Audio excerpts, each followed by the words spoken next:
The knowledge obtained through observations and experiments is known as science.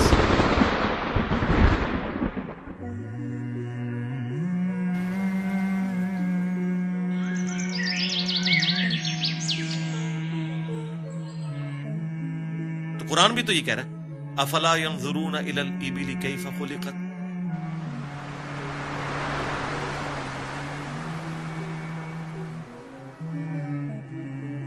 کیا تم نے observe نہیں کیا ہم نے اونٹ کو کیسا بنایا، پہاڑوں کو کیسی اٹھان دی، آسمان کو کیسا بنایا، زمین کو کیسا بچھونا بنایا. 1000 آیات قرآن کی، آلموسٹ 6500 آیات میں سے وہ فزیکل فینومینا آف نیچر سے ریلیٹڈ ہے. سائنس کا علم ہے ہی ہے. تو یہ دنیا کا علم جو آپ کہہ رہے ہیں یہ دین ہی کا علم ہے، یہ کوئی دنیا کا علم نہیں ہے. حضرت آدم علیہ السلام کو قرآن کہتا ہے کہ ہم نے چیزوں کے نام سکھا دیے تھے. یہ تو نہیں کہتا کہ بتا دیے تھے کہ اللہ تعالیٰ کے نام کے 3 دفعہ پڑھنے ہیں تو یہ ثواب ہوگا. ہر چیز کا نام سکھا دیا تھا. پوٹینشلی وہ ان کے دماغ میں وہ درخت بو دیا گیا تھا جو آج اتنا بڑا ہو چکا ہے کہ انسان نے ایسے جہاز بنا لیے ہیں جو 500-600 مسافروں کو لے کے 8000 کلومیٹر تک بغیر ریفیولنگ کے اڑ سکتے ہیں. اور اڑتے نہیں، صرف لینڈ بھی کرتے ہیں. یہ سب سے مشکل کام ہے. لوگ کہتے ہیں جی میزائل ٹیکنالوجی مشکل ہے. جناب میزائل ٹیکنالوجی تو شاید ہی کوئی نہیں جو یہ بوئنگ کی ٹیکنالوجی ہے، کیونکہ میزائل تو آپ نے چھوڑنا ہے، اس نے پھٹنا ہے، واپس نہیں آپ نے اتارنا. لیکن اسپیس شٹل کو، بوئنگ جہاز کو اڑا کے آپ نے اتارنا بھی ہے، بندے بیچ میں بیٹھے ہوئے ہیں. یہ مشکل ٹیکنالوجی ہے تو کر کے دکھایا نا. یہ انسان جب بھی کوئی چیز ڈسکور کرتا ہے نا سب سے پہلے اس کا نام رکھتا ہے. تو پوٹینشلی آدم علیہ السلام کو تمام چیزوں کے نام سکھا دیے تھے جو فرشتوں کو بھی نہیں آتے تھے. انسان کی فضیلت اسی عقل کی وجہ سے.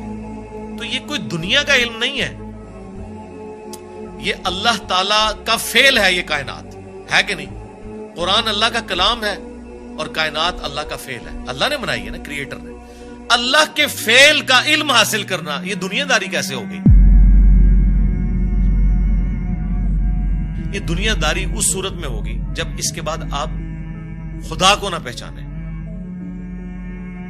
وہ تو سر قرآن پڑھ کے بھی اگر آپ نے خدا کو نہیں پہچانا اور قرآن بیچنے کا ذریعہ اور چندے کمانے کا ذریعہ بنایا تو آپ سے ایک فزکس کا پروفیسر بہتر ہے. کم از کم اس نے خدا کی کتاب کو تو نہیں بیچا اپنے ذاتی فتووں کی خاطر.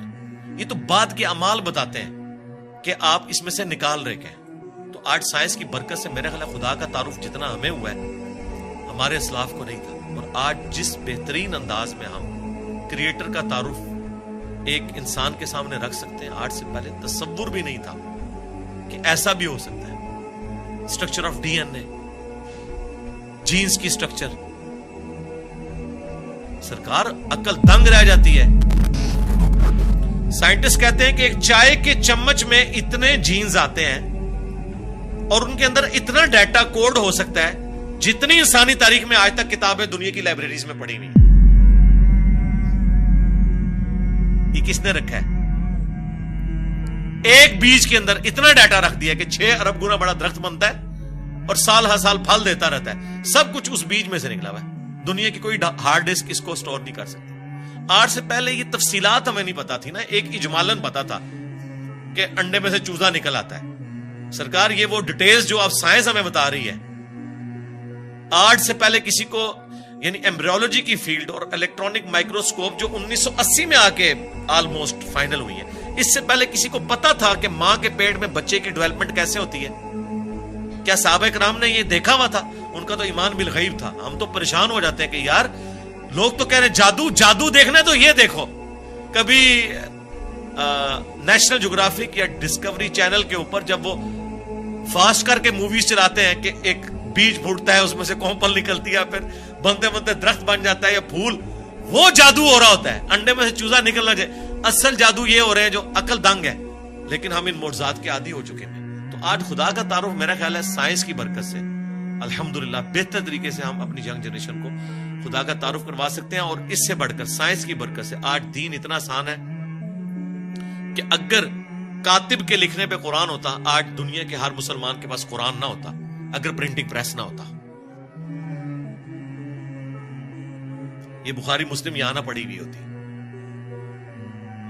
اگر کاتب بھی لکھ رہے ہوتے، اگر موچی جوتیاں بنا رہے ہوتے نا، تو آج آدھی دنیا ننگے پاؤں ہوتی جتنی دنیا کی آبادی ہو چکی ہے. تو سائنس نے ہمیں دین پہ چلنا بھی آسان کیا ہے. آج مساجد کے اندر جتنی فیسلٹیز آپ کو نظر آ رہی ہیں، یہ اجمیر شریف والوں نے دی ہیں آپ کو، یہ بغداد شریف والوں نے دی ہیں، یہ رائے ونڈ شریف والوں نے دی ہیں آپ کو، ملتان شریف والوں نے دی ہیں. نہیں سرکار، یہ سائنس نے آپ کو دی ہے.